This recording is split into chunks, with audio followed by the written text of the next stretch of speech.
Reverend Tracey Harrick, and we are doing the Burning Bowl ceremony. So I thought I would start with why the Burning Bowl ceremony is important. Um, and I will start with that, but first I think I'm just going to take a moment to invoke Spirit. And we'll just invoke Spirit into this space. So I just know right here, right now, there's only one. There's only one Spirit, one divine presence, one love. And that love is the same in each one of us. And as we quiet the little mind and we go to the higher self within our beautiful essence, this body, trusting all that it has for us, we evoke that in this space, this sacred space, this space that is a container for love. This space that is a container for truth. This space that is a container for all that you are. And we're going to release all that we are not, what we want to let go of, what maybe didn't work. And we're also going to step into a dream for 2023, all that you wish to embody.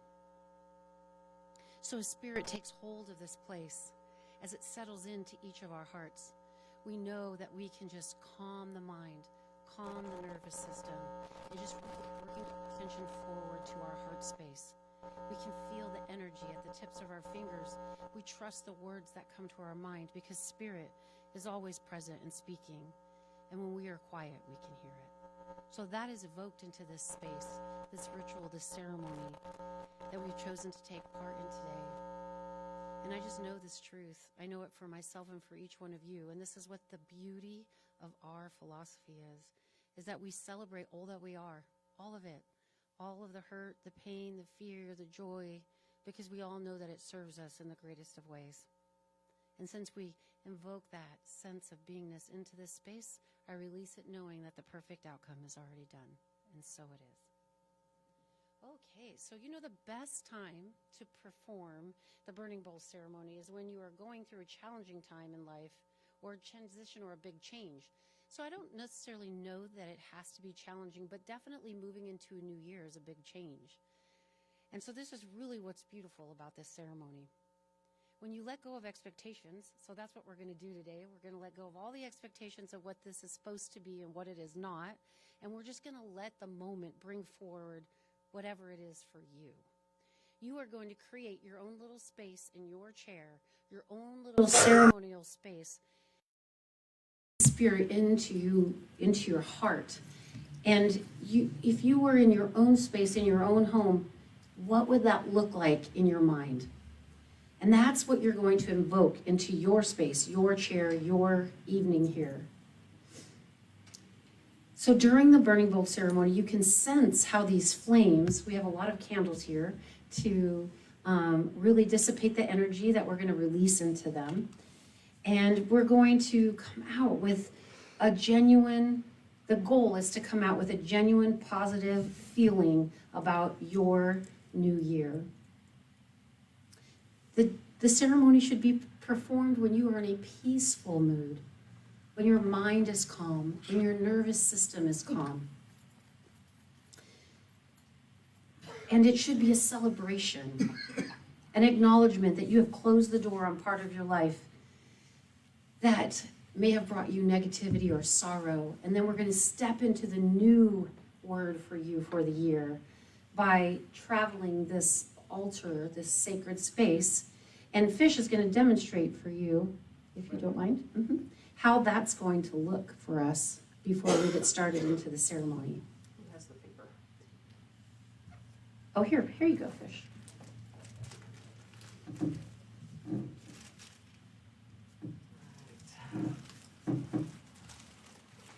So you're going to, through this process, have written on your flash paper all that you want to release.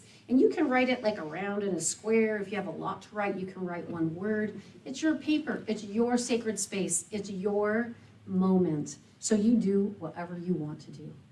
And then you're going to be called up sometime during the ceremony. And you're going to have a candle. You're going to light the candle. This represents the new word you'll have chosen by the time you get up here. And then you are going to burn your paper with your new word and drop it into the bowl.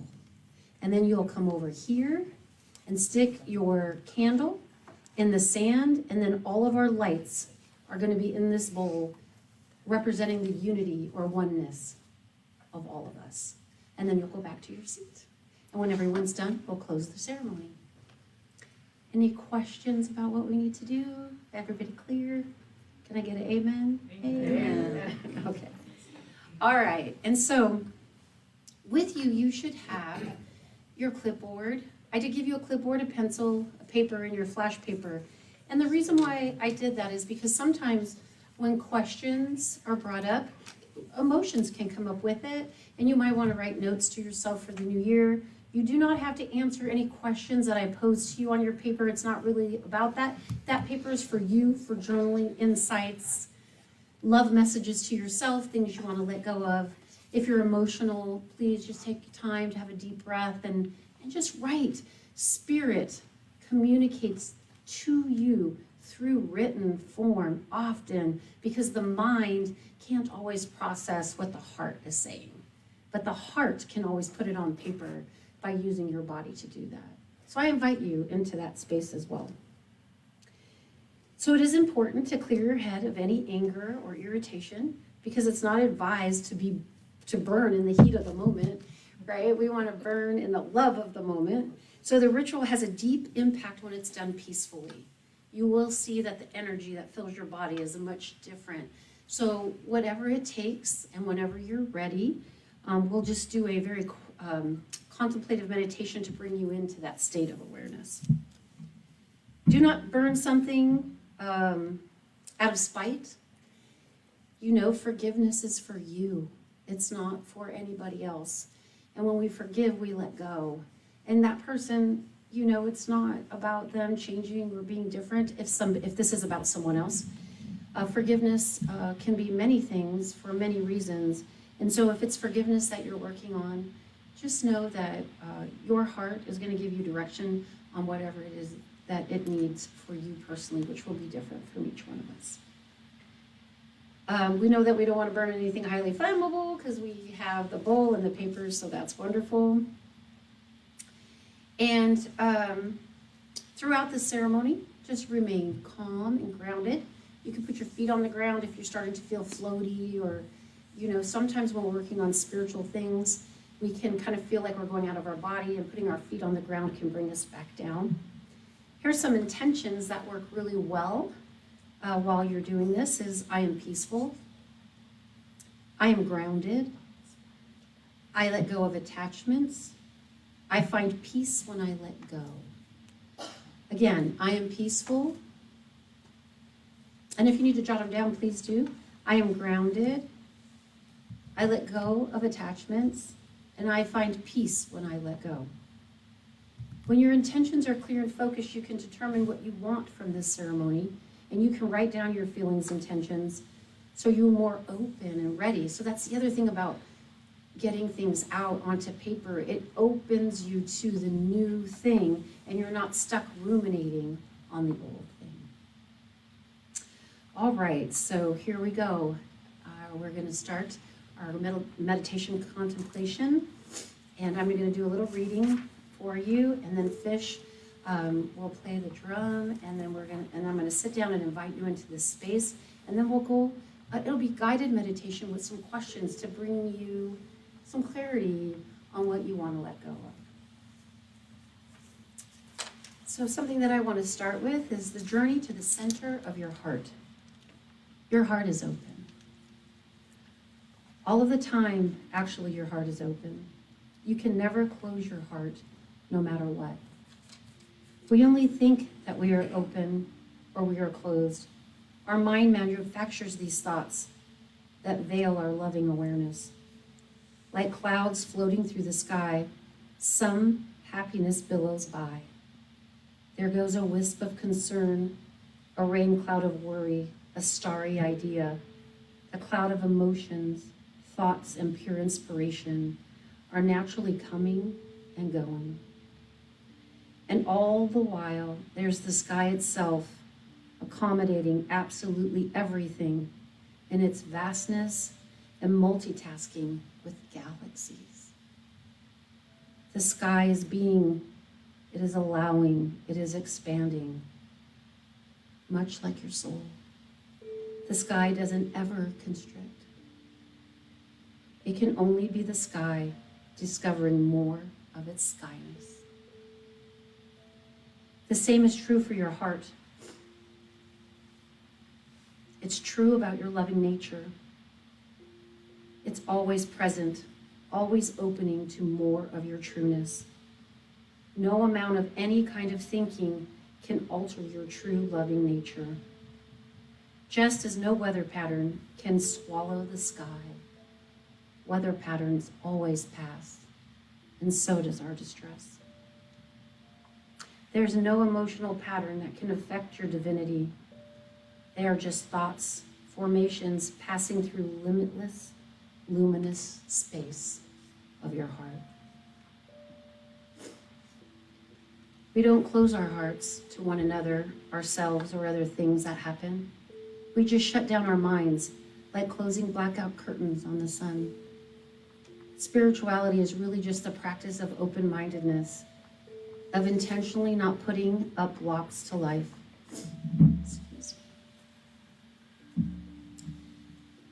We open our minds and we keep finding this incredible heart energy always pulsating for us, eternally patient and endlessly vibrant.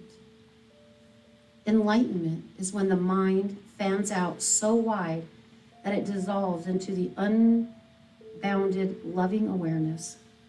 We go from thinking to pure being. In the sky of the heart, there aren't walls of identity to get in the way of unity.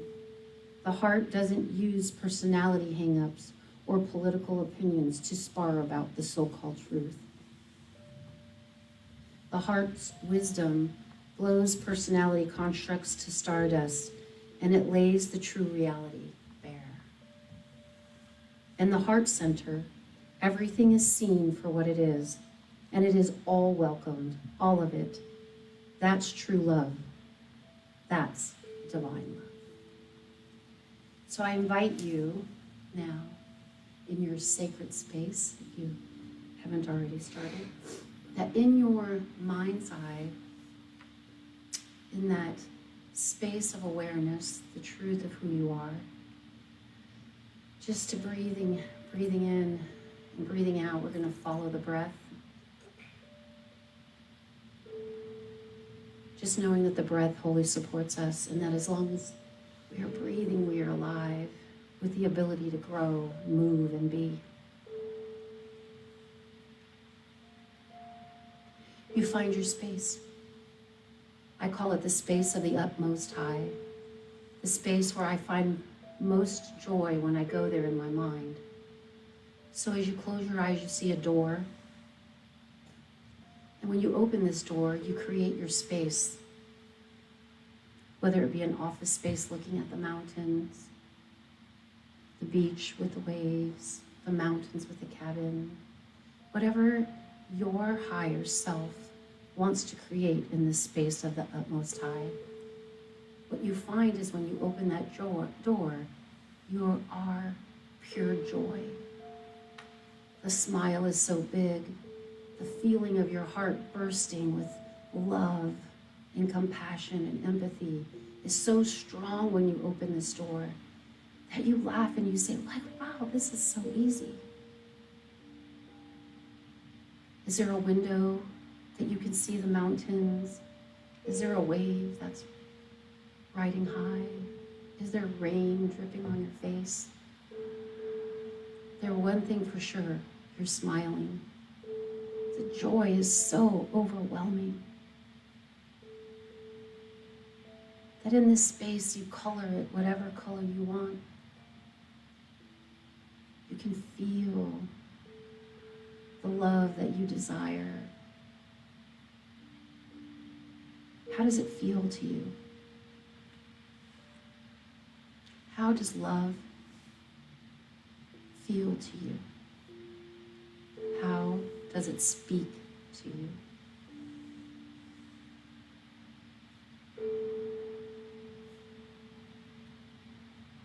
This space, you find a comfortable place to sit however you want, lay down. You are quite comfortable. Your smile is bright. Your light is luminous. And in this space, you get to be whatever you want to be, whatever your heart desire is.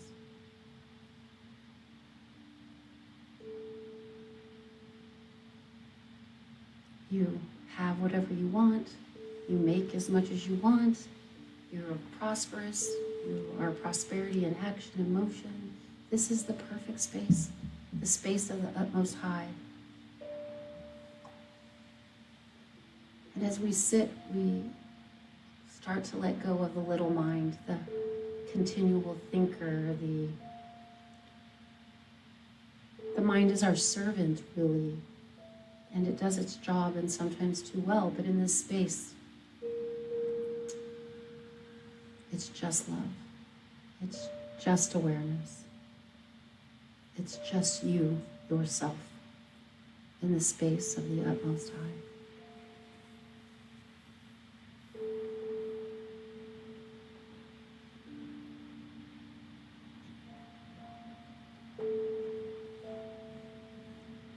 And as we sit in this space,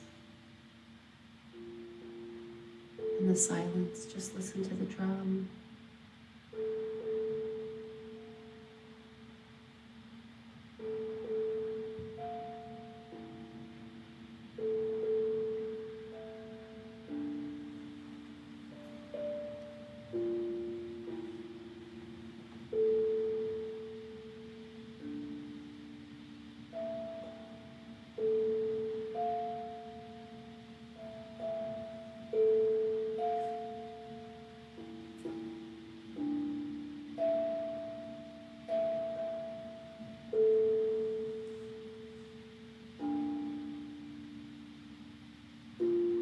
Sound of silence is so beautiful. The quietude is where spirit is wordless.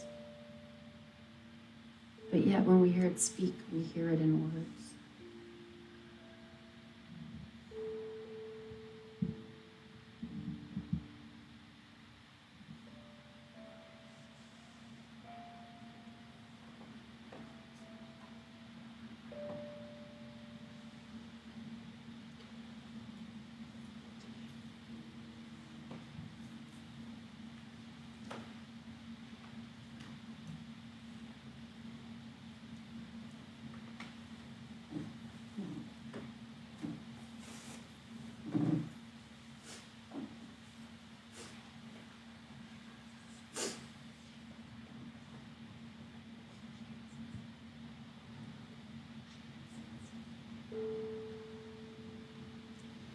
And as your space, we're not going to leave that space.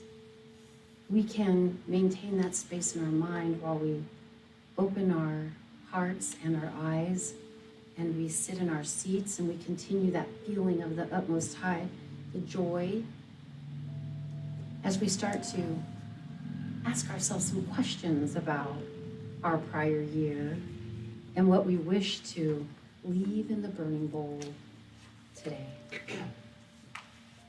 Again, these are questions you can write on your paper. I wouldn't spend too much time trying to answer the questions, more so just write what comes to you. You can write it on your flash paper. You can write it on the white paper. This is your sacred space to do what you want. So as you've brought yourself to your seat, maintaining that open-hearted awareness that the utmost high is who you truly are, so it is always available to you, we begin to ask some questions about this year. What experiences blessed you and nourished you this year? Thinking about your year in review, what blessed you and nourished you?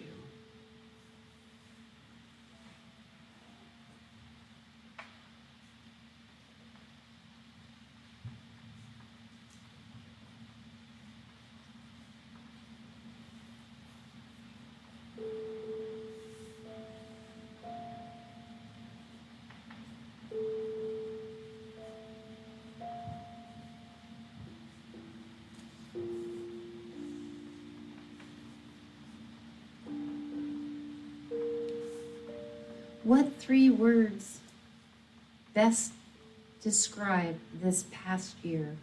What 3 words would a spouse, a friend, or a loved one use to describe the year for you?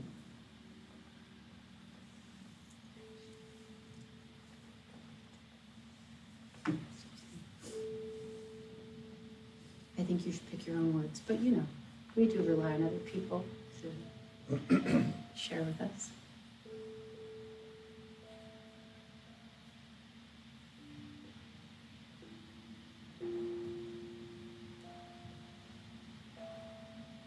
How did you feel about yourself this year? What was your overall feeling about your beingness on this planet this year?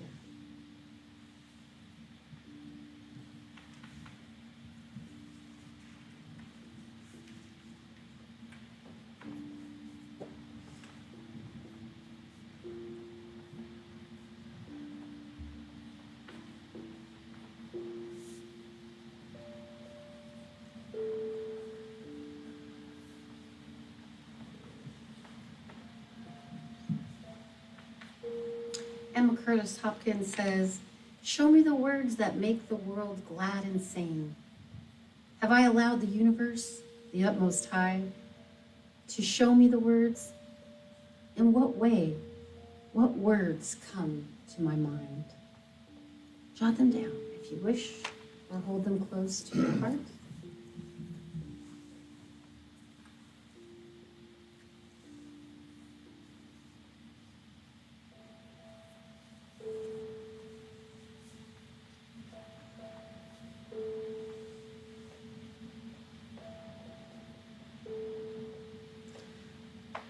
I like to say, for me personally, for my course of study right now, "O Shri Ramana, bestow your grace upon me so that I may know thou in the greatest undistorted form." So to me, that is just my true high self. And so it brings me comfort. What words or mantra brought you comfort? How did you invoke grace into your life through words, actions, or deeds?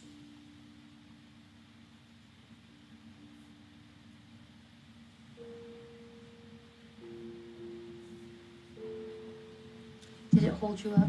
Did it bring you peace? Did it calm your nervous system? Did it bring you closer to your breath?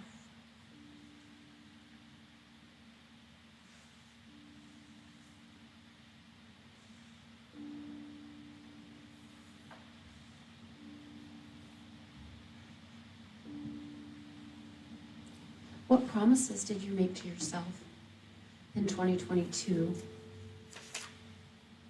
Did you live true to them? Or did they slide by? Which is fine, because life is about living.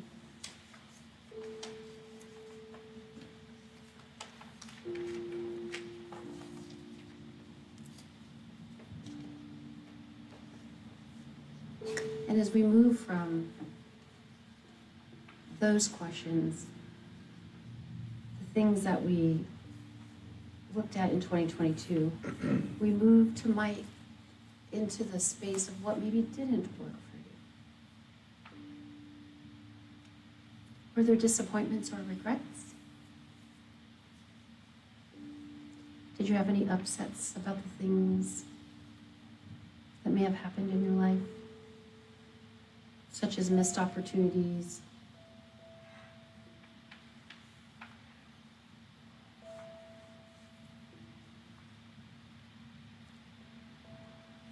what was your biggest challenge?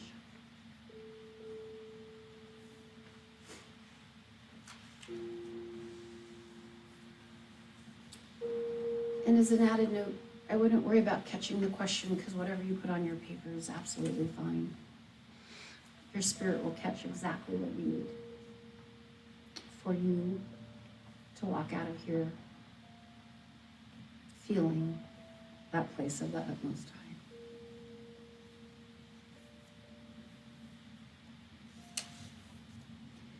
I love this question. What shards, pieces, or parts of your life have you left unclaimed and unloved in your life? What shards, pieces, or parts of your life have you left unclaimed and unloved in your life?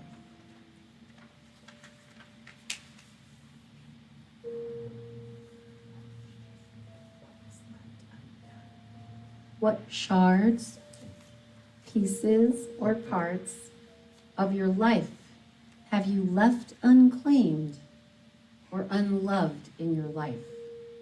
You know, quite often we talk a lot about loving ourselves. How do you love yourselves? And how do you think you fell short of that? For me personally, I'm working on boundaries. They're very difficult for me. But what I've learned recently is that when I assert boundaries for myself, not to change other people, I love myself more. So one of the ways that I let myself down is by not building the skill of boundaries in my personal and professional life. And that looks different for everybody, but I wanted to share that as an opportunity for you to see and understand that there are a lot of ways that we fall short of loving ourselves. And it usually is something that you might say, oh, I want to work on this. And then when we don't work on it, it's a way of being unloving or unkind to ourselves. But there's always the opportunity to build the skill. One of the things that I also have learned is that we're all born with no name, no clothes, no nothing. And as we grow, we take on the patterns of our family, our teachers, our friends. Some are good patterns, some are negative, right? Some are positive patterns, some are negative patterns. Sometimes we pick up beliefs. And so I feel discovering our true self is letting go of who we are not, and who you already are is there. There's no real discovery of the true self. The true self is there. What we've done is mucked it up. We've piled on all of this. It's like cabbage, right? You're peeling away the cabbage, and in the middle of this cabbage is a lotus, and that is your truth. But, you know, someone said something to you unkind. Someone was cruel to you because they were in pain. And it builds and it builds. So we have to get honest with ourselves about letting go, or asking ourselves, where did I learn that? Where did that belief come from? Am I so regimented to that belief? When we have to defend, there leaves an opportunity for openness to see what the other person really has for us. And when we are really defending our mind, we are stuck or locked in a belief that we learned along the way, because we aren't born with any. So your truth is underneath all of this, and we are peeling it away to discover your truth. What do you need to peel away? What do you want to let go of? What is the utmost high whispering to you?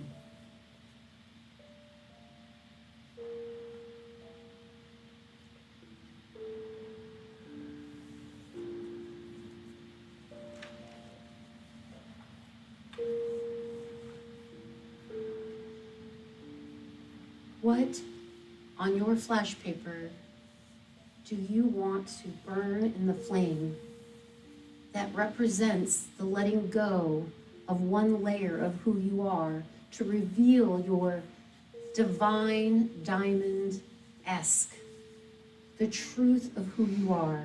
It is not separate from you. Peace is not separate from you. Joy is not separate from you. Happiness is not separate from you. The mind makes these stories up. The energy or frequency or vibration goes out. It attunes to that and brings the experience or the mental equivalent to you. And this mental equivalent is supposed to show you, I need to turn the radio dial. What dial do you need to turn into? Love, understanding, compassion, empathy. When you go to that place of the utmost high that I took you to, or that you went to on your own journey, I didn't really take you there, that vibration of joy is the universal match for all of your desires. I try to go to my place of the utmost high at least 3 times a day. And the place of the utmost high for me, I am in a pencil skirt, stilettos with a belt, and my hair's in a bun, and I have a beautiful office, and there's this big glass window, and there's this beautiful hawk that flies by all the time. And I smiling and dancing a jig, drinking a cup of coffee, and someone says on the intercom, "Mrs. Harrick, I have your report for you." Because to me, importance has always been something that my mind has wanted, but it has also been the source of my great suffering, because my identity wanted to feel so important. So by going there, I turn into this joy, this frequency, and I've been doing this for about 3 months now. And I can tell you that I can, when I come out, when I close the door, I can sustain that joy. And that's what I'm inviting you in today. To sustain and have a place to go 3 times a day when life is frustrating, when life is joyful. And you just go there in your mind, and whatever it is you're doing there, you are having a great time, and you are turning into the vibration of frequency of love. And love always begets love. So when you tune into that place, that feeling usually comes with a word. So as you write down what you want to let go of, what you left behind when you closed that door and you walked into the place of the utmost high, feeling the most amount of joy, usually looking something like, yes. What did you leave when you closed that door? This might be something you write on your flash paper. What was the cause of your suffering and pain? What hurt you the most? What idea hurt you the most about yourself or another person? Who wasn't something that you wanted them to be to fulfill your happiness, which is giving our power away? Where did you give your power away? This might be something you might want to write on your paper.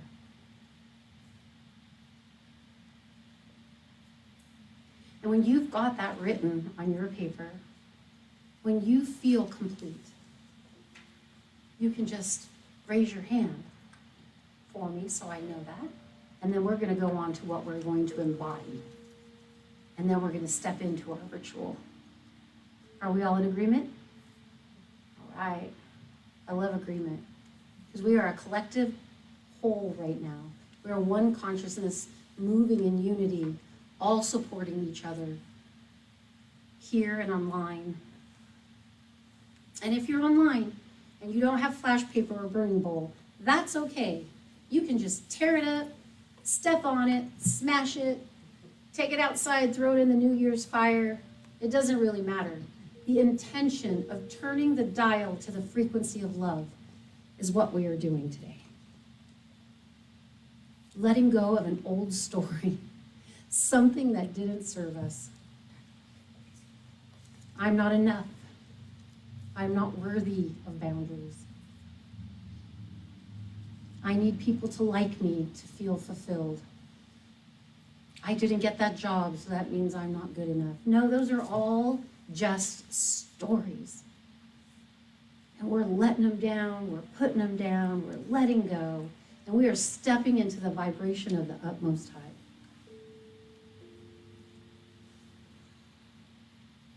I'll give you some time, and just let me know.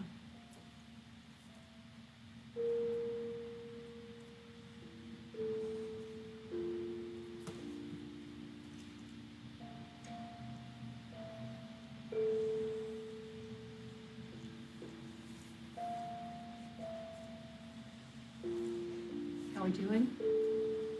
No rush?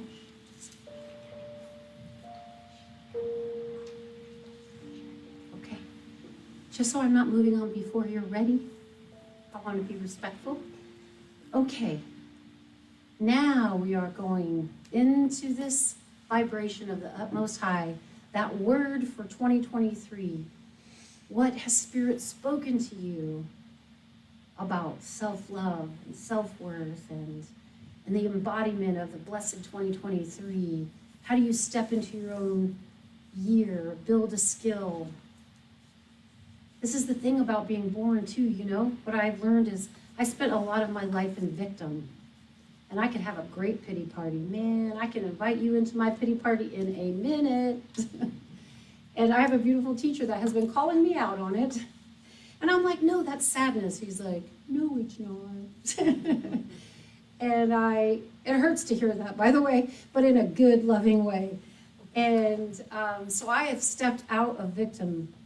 I'm stepping out of pity, and I am standing in my truth. I am letting that go. And I'm sharing that with you because, you know, I might run into you and try to invite you into my party one of these days, and you can remind me of my truth. But I was raised to believe that I was a victim, and to no fault of anyone. How were you raised? What were you raised to believe about yourself? And I applaud, because it doesn't have to be negative. It just, you know, we all have I'm a good old Catholic girl, and there's a lot of things you carry around with you as a good old Catholic girl. But what have you discovered that you've been carrying around? And what is the opposite of that word? Fish and I were having this conversation about this word that you're choosing for 2023 is the answer to a problem. And we typically go to the answer and we never discover the problem.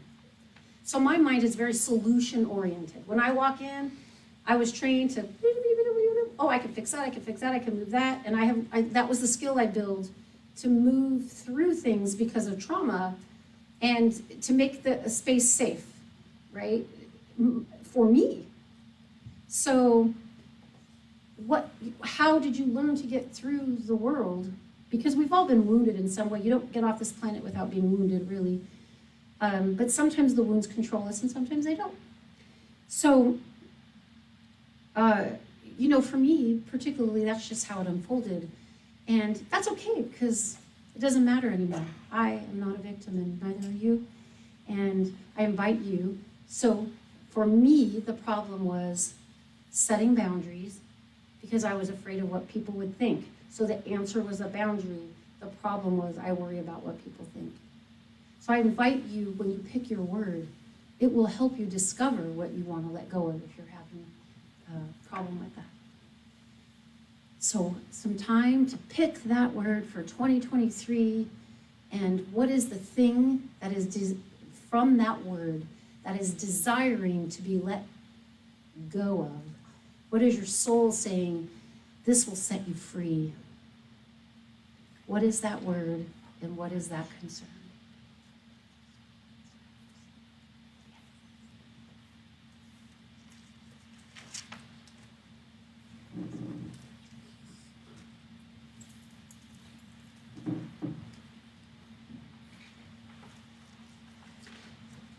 And I do have some words here. Would it be helpful if I read some? Okay. Acceptance is a beautiful word. Gratitude, safety, health, faith, humility, joy, kindness, courage, self-love, devotion, patience, usefulness, trust,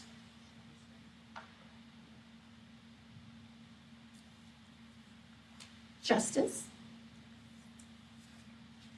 belonging, beauty, joy, peace. Where's Kathy? Name those qualities of God for me, please. Joy, love, light, joy, peace, beauty, Qualities of God. There you go. Pick one, because you're it already. You just might not know it, or it might just be hidden a little bit behind some thing, but we're pulling those petals away to reveal the lotus that you are, the diamond that you are, the beauty that you are. There's nothing absent of you. You know, our philosophy helps us to uncover these things, but there is no secret. The secret is you. I sound like panda, a panda. But the secret is you, and you are discovering it.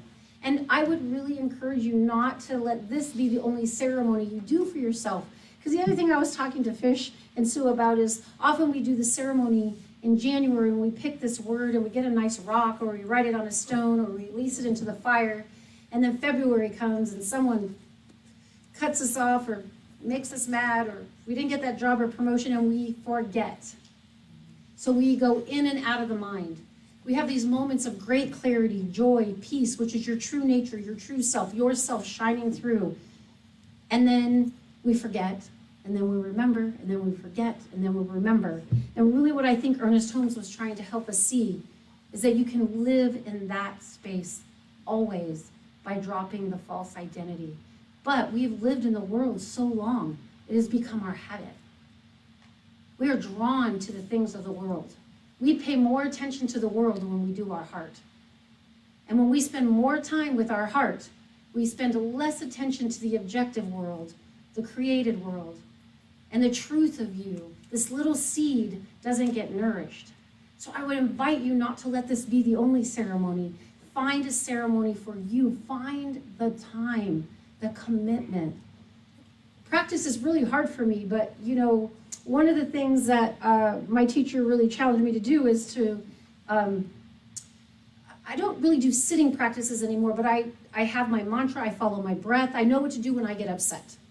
I know how to bring myself love now when I get upset. And one of the things that I am really invited to do is to visit that place of the utmost high, to remind myself of my worthiness. But what I invite you to do is to recognize there's not enough time is another lie. My kitchen table calls to me at 4:30 a.m. because the baby wakes up at 6 a.m. And I, for some reason, the last 3 weeks have been waking up at 4:30, and the utmost high is saying, get up, I'm waiting for you. And I'm like, can I have 20 more minutes of sleep, please? The baby's gonna wake up soon. I just need to close my eyes. And the utmost high says, get up, I'm waiting for you. And so I go to the kitchen table. Sometimes I just sit there and look out the window and watch the sunrise, wait to hear the baby cry. I just follow my breath and I close my eyes and I visit my place and I fill myself with joy. And it starts my day.